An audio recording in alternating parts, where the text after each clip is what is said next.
namtangaza ndugu Edward Olelekaita Kisau wa Chama cha Mapinduzi kuwa mshindi wa kiti cha ubunge.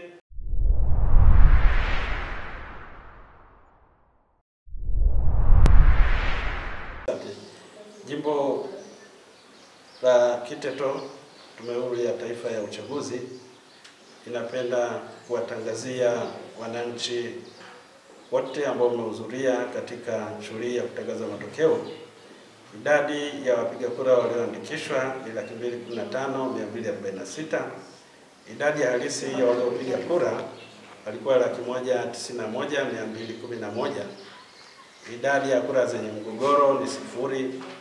Idadi ya kura halali 190,807, na idadi ya kura zilizokataliwa ni kura 404.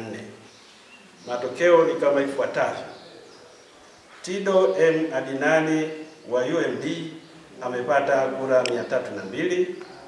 Salim H. Juma wa CUF amepata kura 870. Mwamvita Mohamed Chombo wa ACT Wazalendo amepata kura 3,352, na Edward Olelekaita Kisau wa Chama cha Mapinduzi amepata kura 186,283.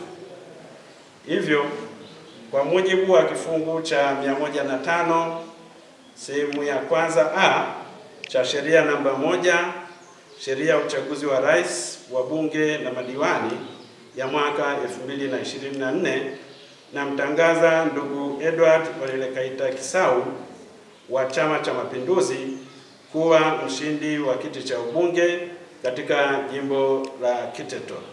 Napenda kuchukua fursa hii kumkabidhi cheti cha ushindi. Asanteni sana.